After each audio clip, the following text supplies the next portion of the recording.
and in this case, anatomically improbable, 2-digit act of Congress, 3 of clubs.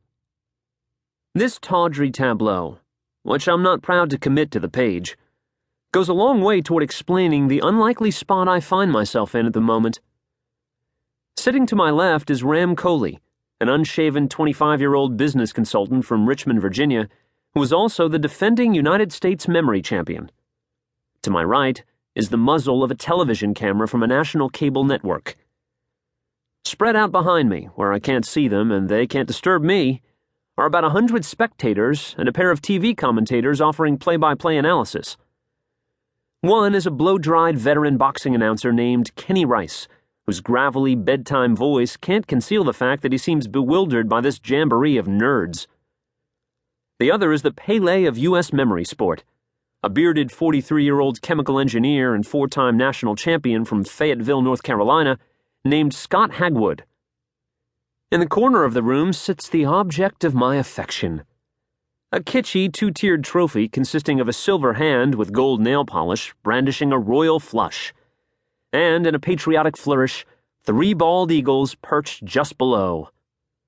It's nearly as tall as my 2-year-old niece, and lighter than most of her stuffed animals. The audience has been asked not to take any flash photographs and to maintain total silence. Not that Ram and I could possibly hear them. Both of us are wearing earplugs. I've also got on a pair of industrial-strength earmuffs that look like they belong on an aircraft carrier deckhand, because in the heat of a memory competition, there is no such thing as deaf enough. My eyes are closed. On a table in front of me, lying face down between my hands, are 2 shuffled decks of playing cards. In a moment, the chief arbiter will click a stopwatch, and I will have 5 minutes to memorize the order of both decks. The unlikely story of how I ended up in the finals of the U.S. Memory Championship, stock still and sweating profusely, begins a year earlier on a snowy highway in central Pennsylvania. I'd been driving from my home in Washington, D.C. to the Lehigh Valley to do an interview for Discover magazine with a theoretical physicist at Kutztown University, who had invented a vacuum chamber device that was supposed to pop the world's largest popcorn. My route took me through York, Pennsylvania, home of the Weightlifting Hall of Fame and Museum. I thought that sounded like something I didn't want to die without having seen. And I had an hour to kill. As it turned out, the Hall of Fame was little more than a sterile collection of old photographs and memorabilia displayed on the ground floor of the corporate offices of the nation's largest barbell manufacturer. Museologically, it was crap.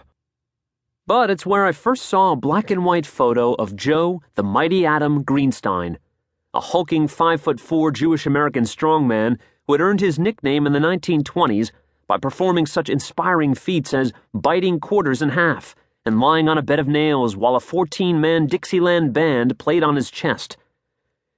He once changed all 4 tires on a car without any tools. A caption next to the photo billed Greenstein as the strongest man in the world. Staring at that photo, I thought it would be pretty interesting if the world's strongest person ever got to meet the world's smartest person. The Mighty Atom and Einstein, arms wrapped around each other, an epic juxtaposition of muscle and mind. A neat photo to hang above my desk, at least. I wondered if it had ever been taken. When I got home, I did a little Googling. The world's strongest person was pretty easy to find. His name was Mariusz Pudzianowski. He lived in Białorowska, Poland, and could deadlift 924 pounds, about 30 of my nieces. The world's smartest person, on the other hand, was not so easily identified. I typed in highest IQ, intelligence champion, smartest in the world.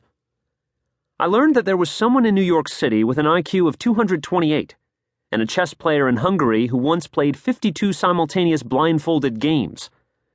There was an Indian woman who could calculate the 23rd root of a 200-digit number in her head in 50 seconds, and someone else who could solve a 4-dimensional Rubik's Cube, whatever that is.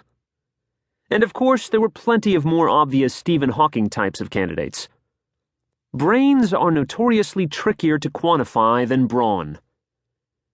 In the course of my Googling, though, I did discover one intriguing candidate who was, if not the smartest person in the world,